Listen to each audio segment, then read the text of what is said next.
We're going to dive in now. Tom here from Raisley. Firstly, I'm just going to give a little bit of housekeeping at the start, and then I'm going to hand over to my colleague Luke, who's going to take you through the magic of design. First things first, like our other webinars, this will be recorded and we'll share the slides with you after. So don't feel like you need to frantically take screenshots or notes or anything like that as Luke's going through it. Feel free to soak it in, and you can always refer to those recordings later. If this is your first time on a Zoom webinar, there's a few things that you can know and learn. You've got the chat down the bottom there. That's the little speech bubble icon at the bottom of your webinar window. You can message us with any questions. There's myself and Lauren here from Raisley, in addition to Luke, to help answer them. So you can message us, or you can also just chat with each other there. Just use your drop down to control where you want the message to go to. And then there's also the Q&A one, which is where we'll put questions. So if you've got questions that come up throughout Luke's presentation, feel free to put them up in that Q&A section. And I think actually I might have enabled upvoting. So you can vote on other questions. New feature, found it in Zoom, thought I'd tick it on. So that should all be there in Q&A. So please post your questions there. And then at the end of the session, we've got a bit of time to ask Luke those questions as well. But I think that's that. I'm going to introduce you to Luke. Luke's Raisley's interaction designer. He's responsible for all of the pretty stuff that we make. He's done design work for large charities, both in fundraising, for campaigning across Australia as well. Real expert designer. He's gone through and put together his fundamentals for design that hopefully you'll all be able to take back and implement on your own campaign. So Luke, I'm going to hand it over to you. Great. Thanks, Tom. Hey guys. Hope everyone's feeling okay. As Tom said, I'm interaction designer at Raisley. What the aim for this presentation of this webinar is just to kind of give you a overview of stuff that I've learned, stuff that is kind of taught in design. Not that you're going to come away with a design degree, but that hopefully you'll just come away with a better understanding of some tips and tricks as to how to improve and maybe make your campaigns just look that little bit better. So the plan for today, we're going to spend the first 20 minutes is going to be me introducing 4 design principles that I like to kind of hold in my mind as I'm designing or building our websites.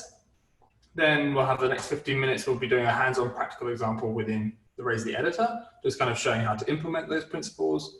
And then the last 15 minutes are going to be hopefully question and answer sessions where, so yeah, as Tom was saying, don't forget to just ask any questions as you're going along. And then yeah, we'll have that time at the end to look back at those. First up, we have the design principles. So these are the overarching design principles that I like to go by. We have hierarchy, spacing, accessibility, and emotion. Now, don't worry as I go through if they seem a bit daunting. You know, I have a design background. I've been spending 6 years of my life doing this, and I'm trying to distill it and make it as understandable as possible. But you know, these are, at the end of the day, these are just some hopeful tips and tricks to help you through. Luckily at Raisley, we tried to do the heavy lifting for you. We tried to produce themes and stuff that will set you up for success. But these are just hopefully 4 things that will help you when you're customizing and going through. And as I say, if it feels a bit daunting, that's totally fine. Just make sure to ask questions and I'll hopefully be able to clarify as we go. First up, we're going to look at hierarchy. Now, hierarchy is about establishing a logical flow to your content. I'm sure we're all used to doing this when we're writing documents or emails. We want to kind of communicate our message. At the end of the day, design is about being able to communicate your message. Why is it important? I mean, it's important because actually bad hierarchy can lead to a miscommunication. Like, this is a silly example, but your eyes are immediately drawn to stand on the grass. And it's only after that, after a bit of searching, that you're seeing, oh, it's saying, please don't stand on the grass or we will release the hounds. Now, obviously bad hierarchy in this example, this could be life-threatening. Hopefully our campaigns are going to be struggling with that. But this is just a stupid example to show how actually design hierarchy has an impact on how we can communicate and how we interpret. What does that look like in Razorly, perhaps? Well, in Razorly, or if you're building something else, or just in general, we have this kind of heading hierarchy. In Razorly, you can change that under your design settings and your headings. But this is the kind of thing that we're probably used to be practicing anyway when we're writing Word documents or other kind of text documents where we have content, which is essentially, I guess, in web language would be like the navigation of your site. But we also then have different levels of headings, subheadings, subtitles, just kind of things that help people lead them through the content and hopefully just kind of separate out the important bits and what's most important. This is why you've probably come into contact with maybe wireframes before, which is the idea of just making sure that you have your content set up first. And yeah, this helps the user understand when they're going through your page, what is most important, what is most required of them. And this might seem maybe inconsequential, and, you know, look at your headings on Razorly, you might just kind of blast through them and be like, oh, it's fine. But these are actually the building blocks of your site. This is the thing that will teach people what information they're looking at. So it's important when you're teaching this kind of visual language to spend some time and just make sure that you've got that consistency there. In this example, you kind of have on the left a bit of a jumble of sizes, of weights. You have varying similarities. Everything kind of melds into one. Whereas on the right-hand side, we kind of have a very clear hierarchy, from heading 1 being the most important to heading 6 being the kind of the least important. We have a very clear distinction of weight and size. Jumping across to another example would be the buttons. So again, this is something that you have control over in Razorly. Again, in design under your buttons, but what we are able to do is we're able to set these 4 different button styles. The top example, they maybe look, you know, generally okay, but there's just a bit of confusion there. They're all kind of purpley. There's no real distinction. They don't have the continuity there. Whereas if we look down to the second example, we have our primary, secondary, and they both stand out very differently to each other. Call to action appears very large, and then the inverse is, you know, clearly distinct. And what that means for us, what we can apply to our visual language is that the primary button would be for your primary actions, your most important actions that you're looking to do. So in fundraising, that would be possibly like donate or sign up. Whereas your secondary buttons, that might be something like read more or learn more, something that is a secondary action.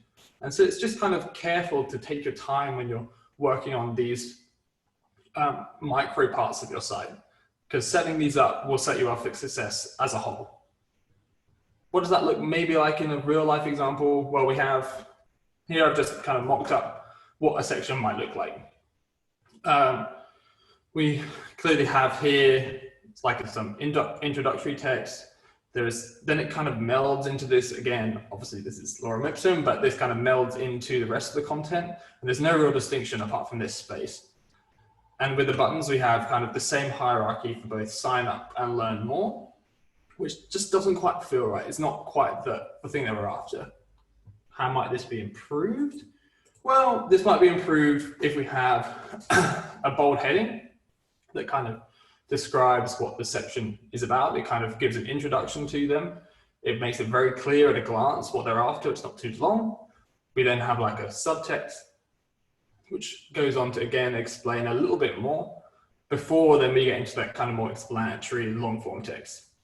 And then with the call to actions, with the buttons, we have a very clear distinction. Sign up now is the most important call to action, with learn more then becoming a secondary action.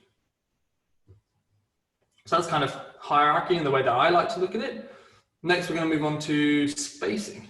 Now, spacing is something that in my design career, working with a lot of clients, is something that quite often people find scary. People find a bit confusing and a bit daunting. But why is it important? It's important because it's actually something that integrally as people who feel we all want space. I'm sure people can maybe relate with this image, especially now when everyone's working at home. This idea of a cluttered desk, this idea of, oh, well, just, you know, nobody can see, so I'm just going to pile everything up on the side. Whereas in reality, what we kind of yearn for is a a bit more of a breath, a bit more of a space where we can feel relaxed, where we can feel composed, where there's order.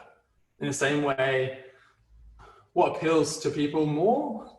Commuting, being in a packed environment. I mean, not so much now, but being in a packed environment, or else being kind of in nature and having wide open spaces around us.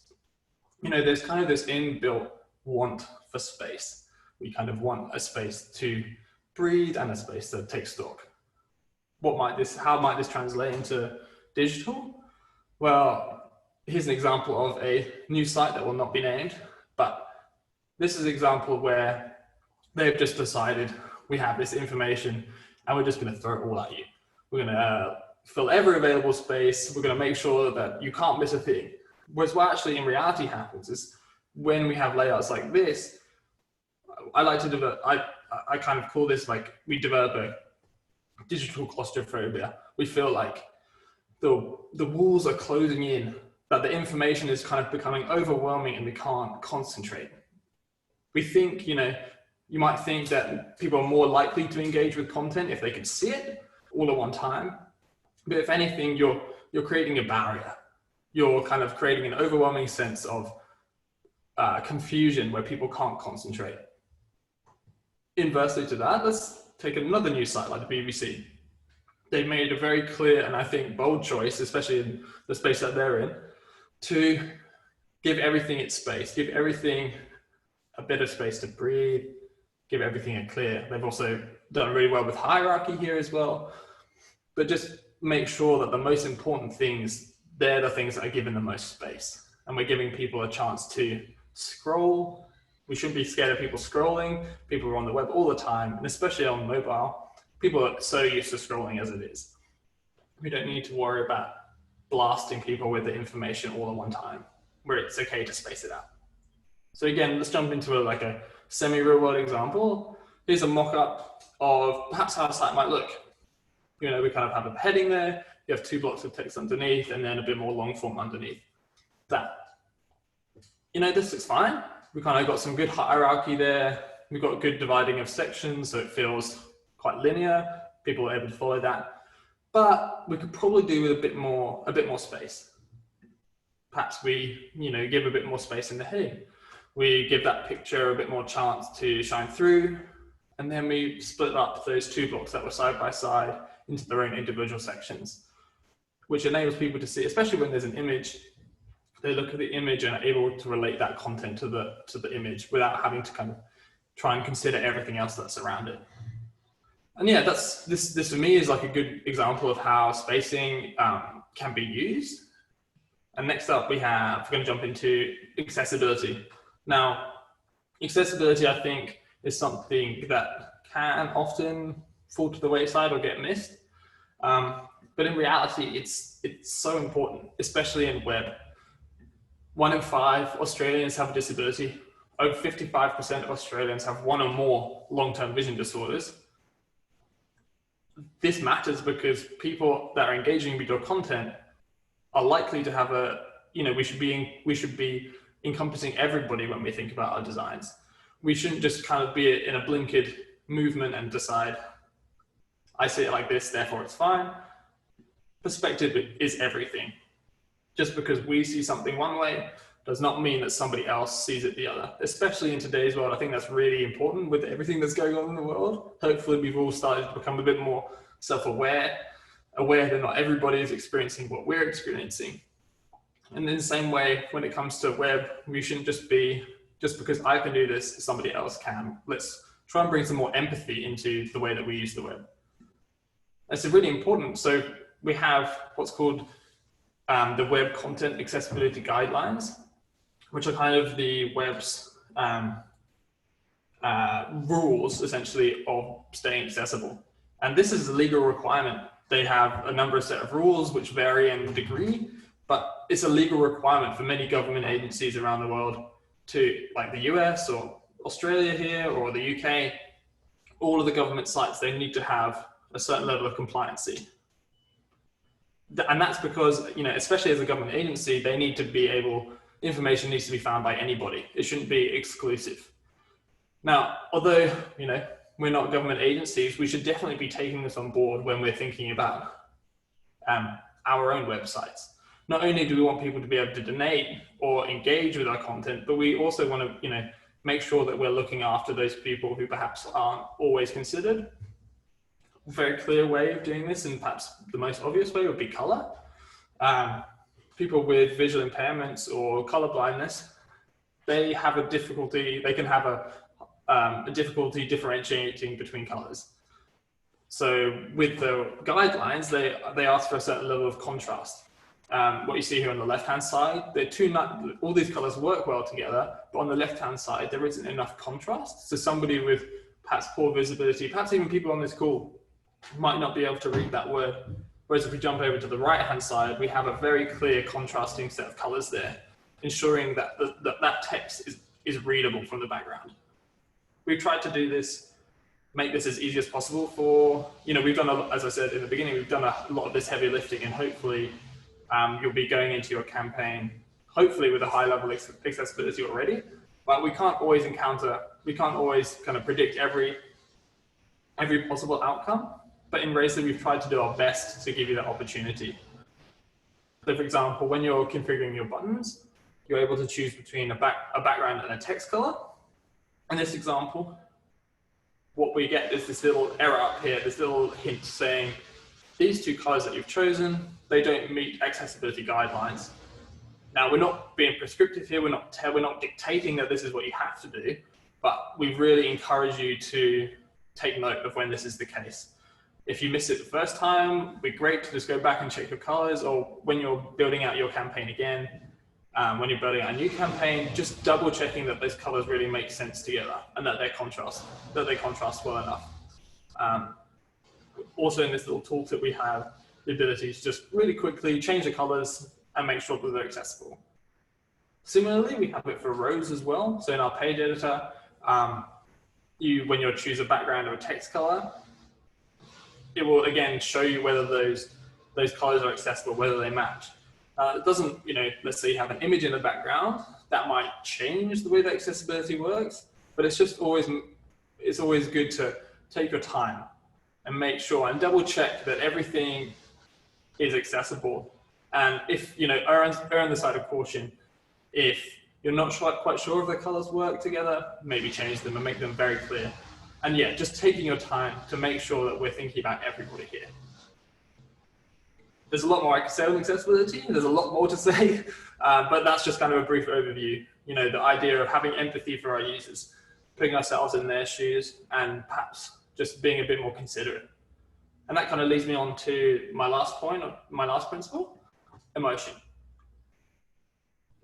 Now, this concept is maybe a bit more airy-fairy than the other ones. It's a bit more of a holistic, a bit more of a holistic collection of those principles. But when it boils down to it, you know, we're all people who experience emotion. We're all emotional beings. We all feel.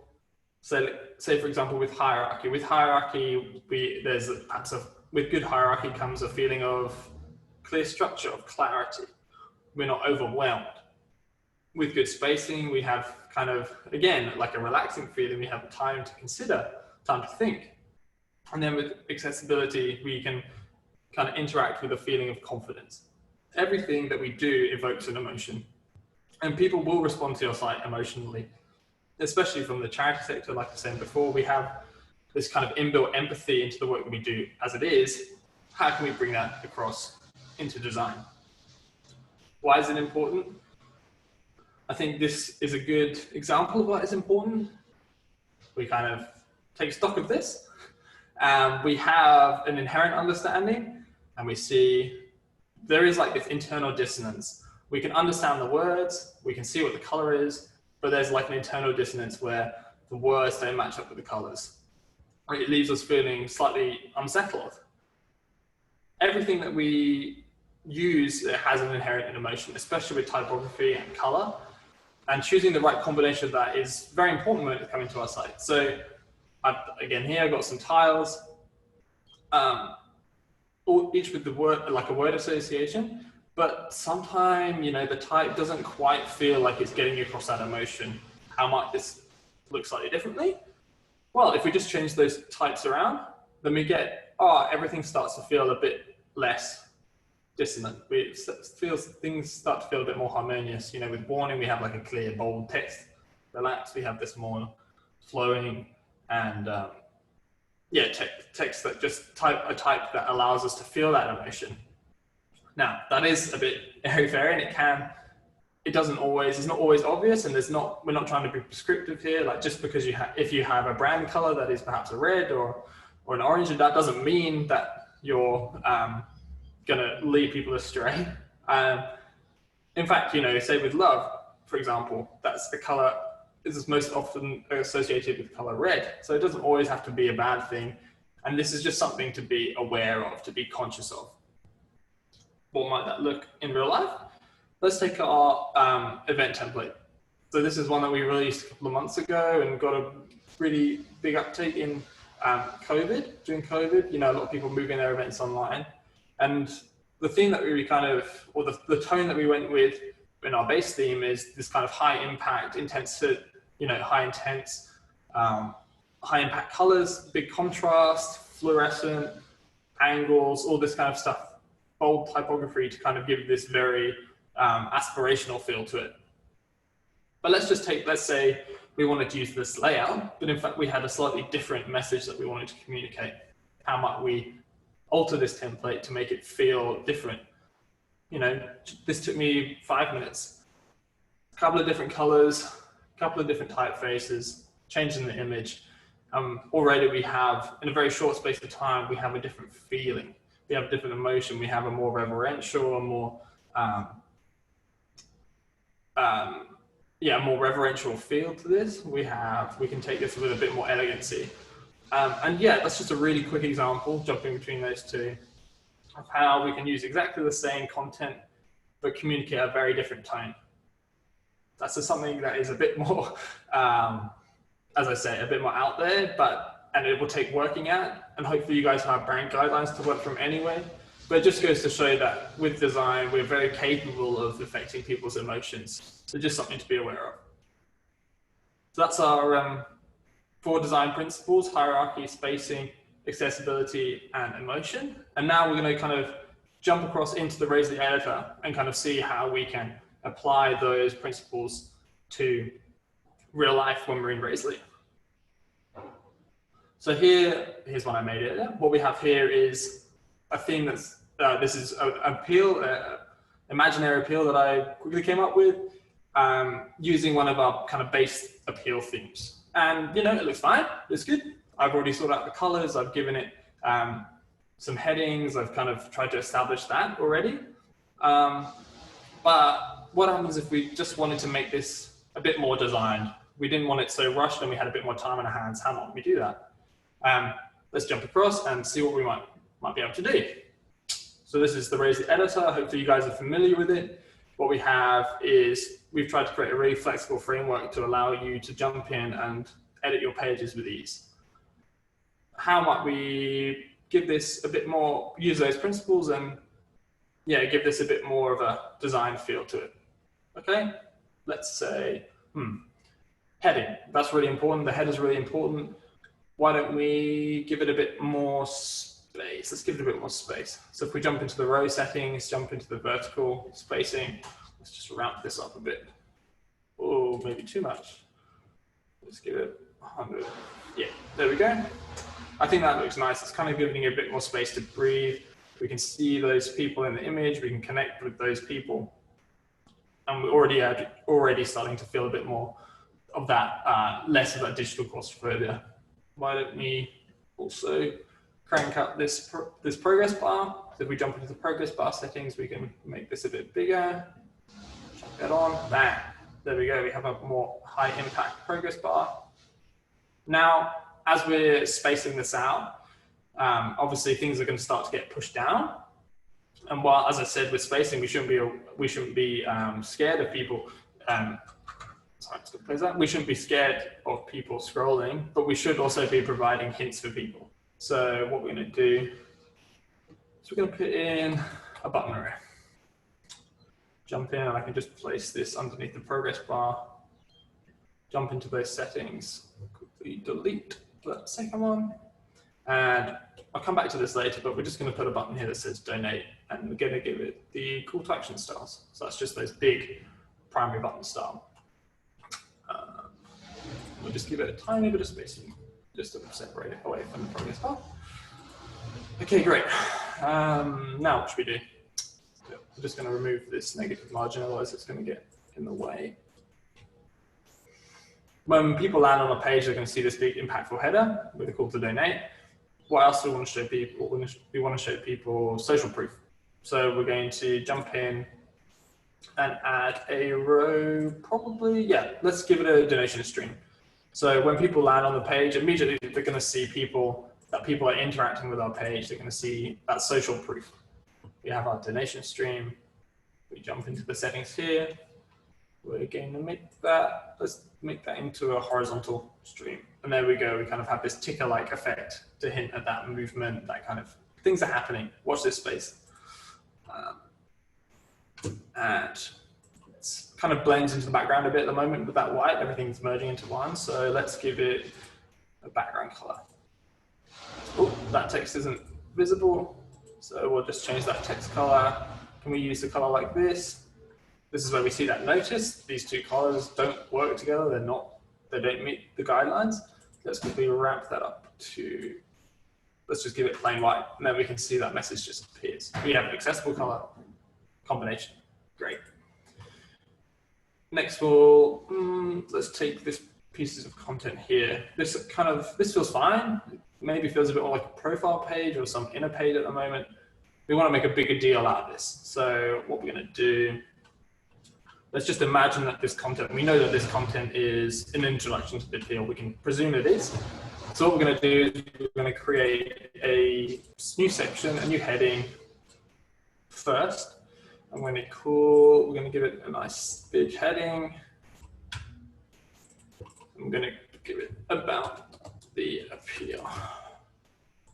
So it's very clear we're establishing that this section here, this is even, that this is about the appeal. And then we can kind of just copy this text, chuck it in.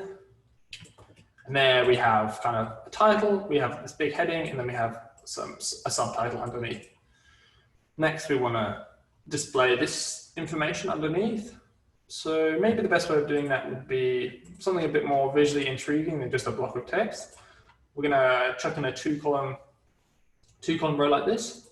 And then on the left-hand side, why don't we throw in an image? So we're grabbing the image tile, then we're able to click or drag in our image. Let's find one. Here's one I made earlier. While that uploads, great. And then we can see we have a big impactful image on the left-hand side. And then we're just going to copy this explanatory text and put it in on the right-hand side. And then we already have this, a very clear section with an image that relates to the text.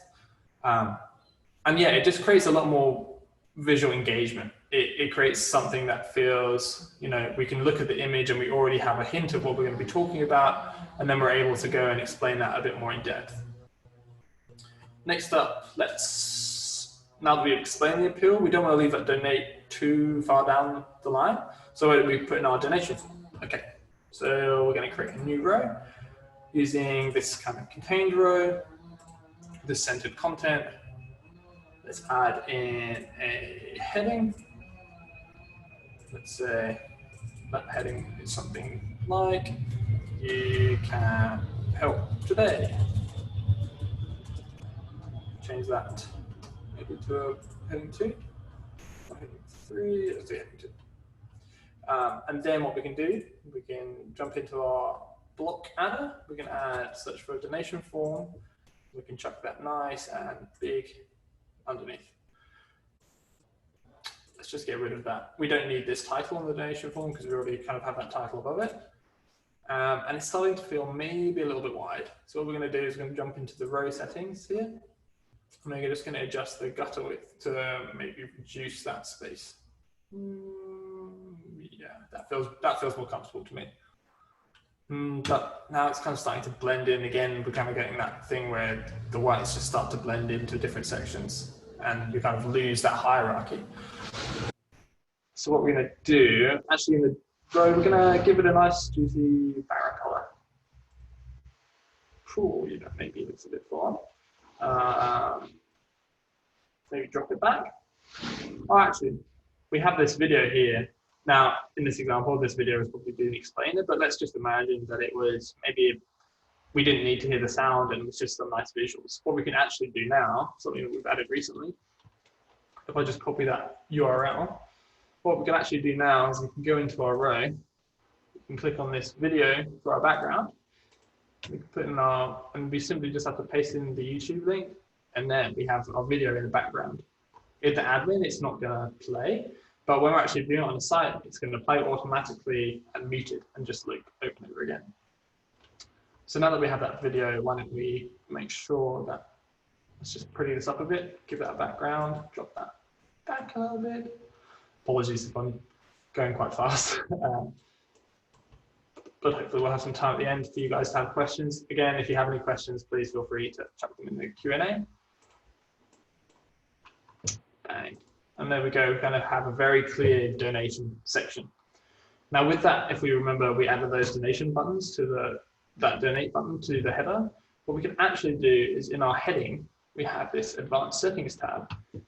And what this allows us to do is define what's called an ID. We're able to give this a quick name that we can refer to elsewhere in the links. So I'm just going to call this, say, donate now. Donate hyphen now. And then what we can do is we can jump back into our header, into our buttons, jump into the link, replace this slash, and if we do hash, and then paste in our title, our ID, donate now, what that's going to do is when somebody clicks on that button, it's going to link down to that part of the page. Great. Starting to already feel like a lot more designed, a lot more comfortable, there's a lot more space given to things, and a very clear hierarchy in that sense. We just always want to make sure that those principles are coming across. Now, let's just get rid of these things as we go. We've done that. Done this. So imagine that's the about section. Now we have this section which starts with we need you because blah, blah, blah, blah. So we can presume that this section is a bit more of an explanation as to why we're needed to donate, why our money is needed. So let's go ahead. And in fact, why don't we copy this section? We can do this by hovering over the row and clicking our duplicate row button. Then we're able to jump down here underneath the donation form and paste. There we go, we've copied our row. And now what we can do is we can go in and we can rename this. So let's say why we need you. And this is great. So this kind of reusing of design elements is really helpful in teaching people a visual language. We're not having to teach them a completely new language, but we're teaching them something visual, something that they can learn and understand and apply when they're using the rest of our site. So we have this why we need you. Then why don't we do something quite similar to this actually, but mix it up slightly, give it a bit of difference. We're going to create the same 2-column row, but in this instance, we're going to put the image on this side. Sure, why not? It gives it a nice bit of visual difference there. And we'll chuck in this image. Great. Again, then we can just copy the rest of that. Now this is starting to feel, you can feel that this is, maybe a bit off kilter, the fact that this text is kind of hovering at the top of this image. And so what we can actually do is we can jump into the row. This is kind of a bit of an advanced feature, but we can jump into the row, hit advanced, and go down to this vertical alignment here. And what we can actually do is we can determine where this column floats. So this determines the alignment of the inner columns of the row. And we're going to set that so that it's centered. Feels a lot more balanced. Maybe there's a bit too much space around it, but it's starting to feel, yeah, a lot more balanced and in tune with that image as well. We've already got a big white section, so why don't we give this a nice background color? Again, making sure that we're staying accessible, double checking that those colors don't interfere. And just so, but yeah, just giving some unity between those sections and giving very clear definition. We've got some weird spacing going on here. Maybe we could come back and tidy up. But if for now we're just gonna carry on to the next section or the last section. Look at that. So this is, you will have a lasting impact. Okay, so this is our impact section. Let's do something slightly different. So we've kind of got the image tile here, alternate rows, nice big background here. Why don't we have another background? Let's have a nice big image for that background. So here's one I made up. And then we can throw in our content. Let's throw that into the column here. Put this there. Oh, that's not readable. And what we could do here is we could fade out this background, maybe make this text white in order to bring it out. But what we're actually going to do is going to use our column feature. So we have, with a row, we have a general tab, an advanced tab where the spacing is held. But in the columns tab, what we're able to do is this able to control the different columns in the row. So this is a 2-column row. We can jump into that second column, give it a nice background color. There we can see it's starting to come together. Maybe give it 25 pixels of padding. That's starting to feel good. Maybe this section does need a heading. Maybe this section needs a heading to just kind of tie it in. Let's give that a general heading of your impact. I'm really whizzing through here, but great. And immediately with this heading, we have a clear definition of what this section is talking to us about. And again, very much separates us out and allows us to navigate the content with ease. Now, when we started off with this background image, we could see that the stuff was cut off. We couldn't see the people, the eyes, the faces, the things that people really connect with. How can we ensure that those are always visible? Well, recently we've just added our new background. We've updated our background settings, and now when you add an image, we can set a focal point. So if we click on this button, what we're actually able to do is use this node and drag it so that we can focus on part of the image. And what this will mean is that when the image resizes, or when the screen resizes, let's say when the people are being on mobile, the image is actually going to focus in on that point. So it might not always produce a perfect image, but it's going to focus in on those spaces and make sure that those spaces are the things that are seen. Click save, and you can see there that the image kind of shifted down to make sure that those two guys are the focus of the image. And maybe one last final thing, I think which we're missing, yeah, is the share. So what we're going to do, jump into our block adder again. And then we're going to go shares. And we can put this onto here. Give it a bit of spacing at the top, just to make sure it doesn't blend into that paragraph. And then, maybe we'll give it a nice style. Make it a bit bigger. There we go. Feel like that really fits in with our style that we've established already. And let's just double check over our page again. Maybe there's some spacing that we could change here. So I'm just going to quickly jump in. If I wanted to reduce this spacing between the title and the rest of the text, currently we don't have a way of splitting out your vertical spacing on the row. So what I'm going to do is I'm going to actually get rid of this vertical spacing altogether to bring that closer up. And then what I can do is I can go into this heading block, go to the advanced tab, and add in some extra spacing. Oh, that's a bit much. About 40 pixels, that'll do it. And there we see that things, with that reduced spacing, things really start to feel like they're coming together. Maybe this is starting to feel a bit tight. So what sometimes I do is a bit cheeky, but I sometimes add in a completely blank row. And what this allows me to do is just to play around with that spacing a bit more, gives me a bit more control over that. And there we go. We're starting to feel like, oh, something, feels very contained, feels very obvious. I'm going to give that a bit more spacing. But as you can see, this kind of design isn't something that happens off the bat. Even for me, somebody who's been doing it for a long time, it still always requires reworking and reworking and reworking and looking at it with a different eyes. We'll do the same bit to this section here. So we'll reduce that to 0. Go into the heading. I think it was 60 pixels maybe. And then do that cheeky little spacing trick where we're going to add a completely blank row underneath.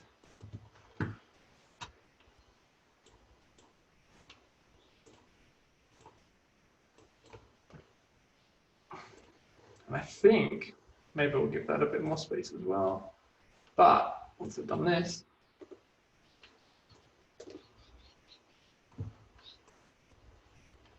I think I'm pretty happy with this. Let's hit save. Jump across. This is what it used to look like. Let's give this page a quick refresh. And hopefully, here we go. We have an appeal that feels a lot more considered. We have a lot more clearer structure for our page. The information is easy to digest. There we have that kind of video. You can probably just about see it playing in the background. We have a big, nice donation form and very clear sections that help us to understand what we're reading, help us to understand what we're after, and yeah, really communicate that message. At the end of the day, design is about communicating. In the same way that written word is, design is about communicating visually. And I think what we've really achieved here in, a short space of time is something that has a lot higher impact with 10, 15 minutes work. And yeah, hopefully this is a way of showing how those principles can come across. Again, I can totally understand if I've gone a bit fast, so apologies there, but hopefully, yeah, this is a good example of how we can maybe just consider those principles as we're going through to make sure that we have a design that looks and feels really great. Yeah, so there it is. There's a very quick overview. This, as I say, this might be a bit overwhelming for you. This is just a quick chance to plug our new partner program. If this is maybe, if once you jump into your campaign and start trying to implement these, then maybe you feel a bit out of your depth. We've actually recently just added our partner program where we have our trusted, verified partners each with their own different skill sets, where you can go visit the partner page, filter out the people that you're after, and hopefully put you in contact with some people that might be able to help you as well. And if not, we're always on the end of the line. We're always there. If you need to contact us on support, or check out support.raisely, where I have written a lot of articles which kind of go through this. But yeah, please feel free to reach out. I think that's it from me. Yeah. Thanks so much, Luke. That's a lot of thoughts got into that, and I think those four principles are really helpful for people to keep in mind. You could even just see as you were building out that page at the end there that like you kind of add a row, and then you'd obviously it'd all be jammed up because we don't have that padding by default. And then as soon as you add a bit of space, then things really start to feel like a professional website. The space, bit of hierarchy, bit of motion, that color. So I think that's been really helpful. Now, we do have a bit of time. We're going to wrap up on the hour. So we've got about 13 minutes for questions. There's a bunch that have come through already, so I'm going to try to rapid fire you, Luke. But for everyone else who's on the call, please, post them in that Q&A tab, and we'll try to upvote them if you can, if that's a button that exists. But try to post them there, and we'll get to as many as we can. I've had one that I didn't know the answer to, and I don't know if you will know it. So we're starting with an easy one. The video backgrounds. Now, Jared's asked, do they impact page loading times and site accessibility? Now, they load in the background, so they don't really impact your page loading times. But what about site accessibility? Do you know? Yeah, so it's a good point. I think with accessibility, there are some hard and fast guidelines like contrast ratio. But as soon as you start to add images or videos, it starts to become a bit less obvious. I think, say with this video, we have the luck that it's not very intensive in the imagery. It's not showing a lot of different things going on. It's quite subtle. But for you in real life, you might be using a video like a highlight reel, or here's an event that we ran, which is a lot more involved. And I think really what we can consider to do is to just really, again, remember empathy. We don't want to overload people with content, especially when there's a lot going on. So maybe when you're using a video, you just don't want to have as much text. You want to have clear breakouts. You want to make sure that the text stands out and that your eyes are drawn too far away. We can fade out the background, so we can reduce opacity, which helps to do that.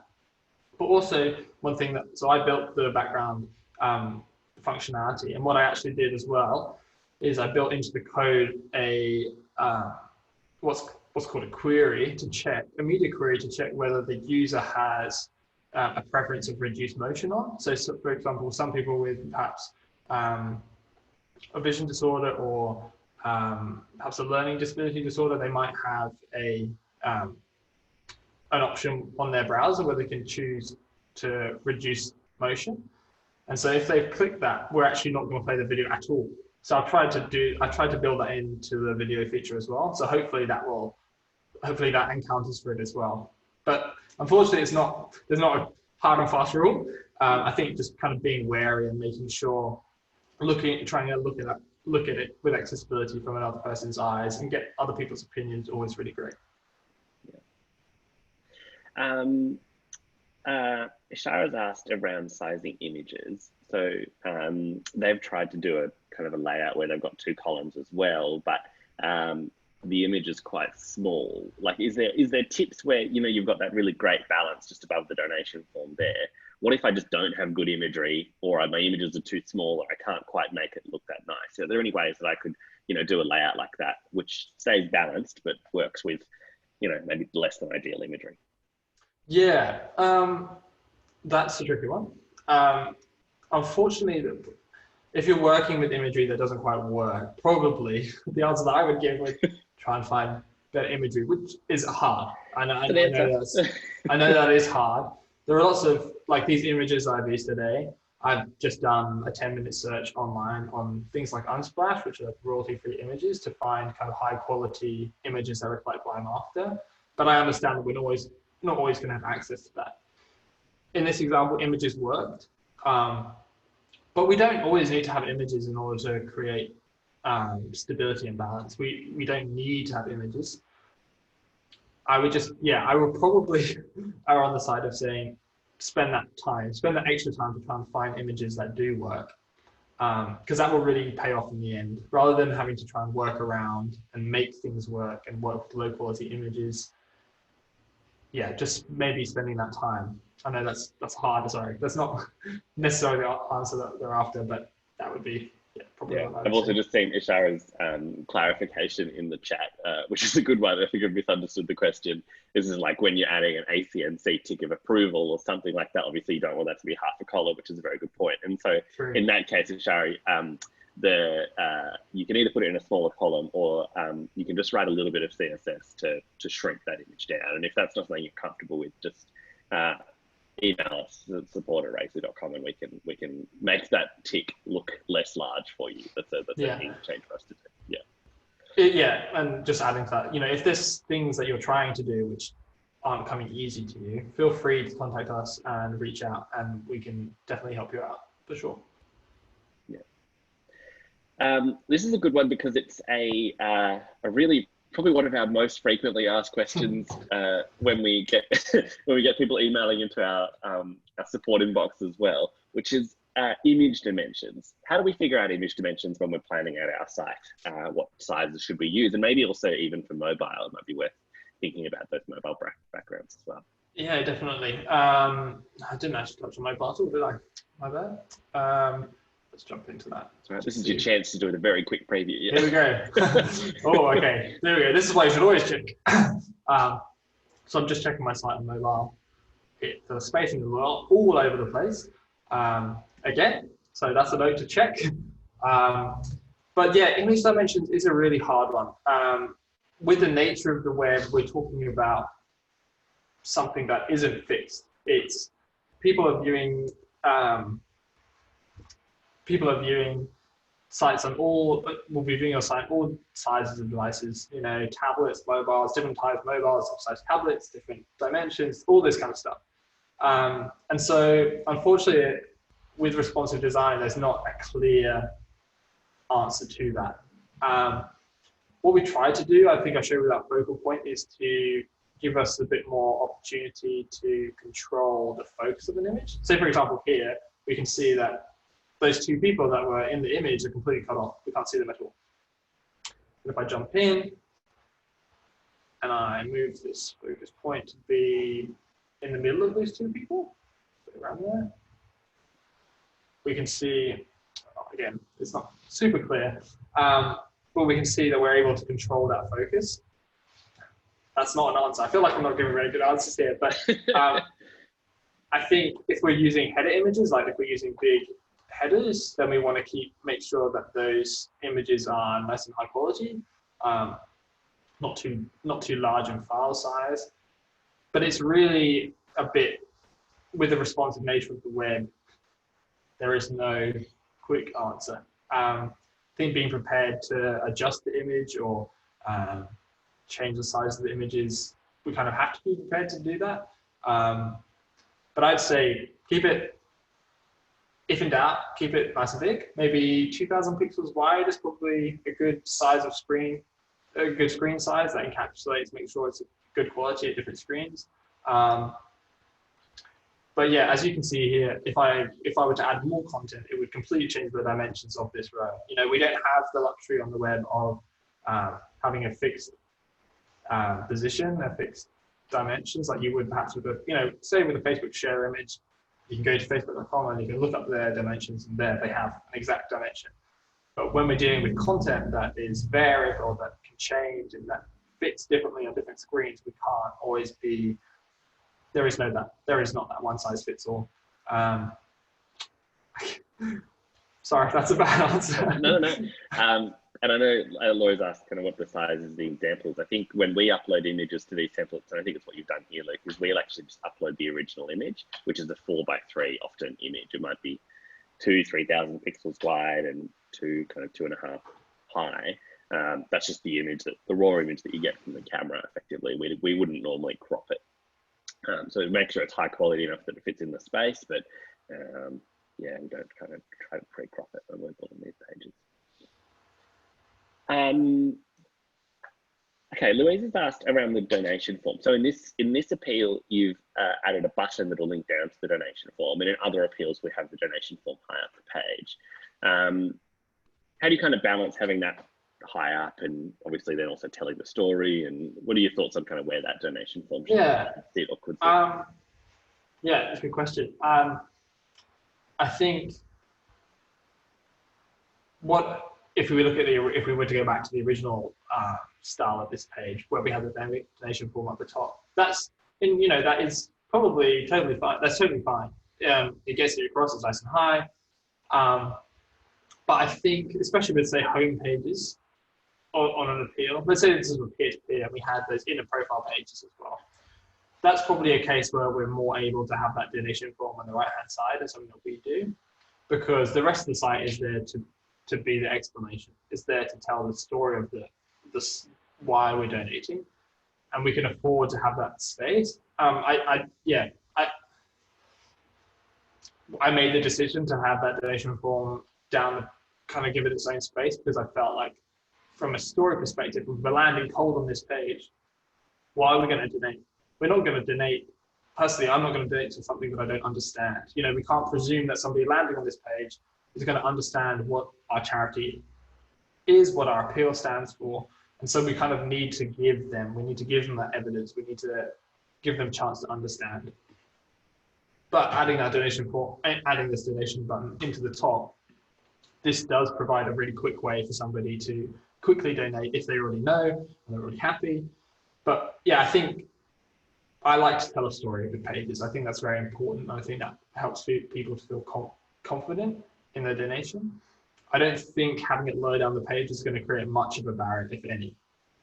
If somebody is going to donate, then they're going to donate. You've already kind of convinced them of that. And whether that's high or low, if it's, as long as it's easy to access, you know, with buttons, then I don't think you're going to, I don't have any statistics, unfortunately, to back that up. But, you know, a lot of our appeal templates, they don't have the donation form, like with our recent event, COVID appeal, we have the donation form at the very bottom of the page. But again, we have those links throughout, and that has proved to be, you know, millions of dollars has been raised through that. So yeah, don't be afraid to tell a story before we throw a donation form in someone's face, is all I would say. That COVID appeal template does also have it at the top. Oh, it does. I think the other thing to say there is context. Like if you've been able to get people to your page through an email where you've already had a chance to tell a rich story about why people should donate, then maybe having it at the top makes a bit more sense because they're already convinced and they just need the form.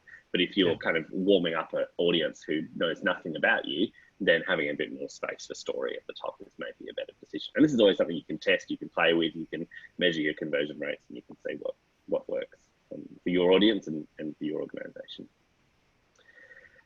We're at time, so we might wrap it up there, I think. There are a few other questions that we haven't answered that we'll try to get back to over email, but hopefully this has been helpful for everyone, that you've learned a little bit that you can apply to your own campaigns. We're here to help if you do need a hand implementing kind of any of these recommendations, if you need a hand with your design or how to lay out your particular campaign or how to work with your particular images, yeah, please get in touch. We're always happy to help. So I think that's a wrap. When you close the webinar, there is a little bit of a survey that will pop up.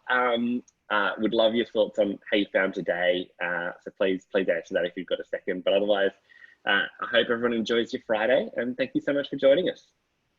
Bye, everyone. Great, thanks, guys.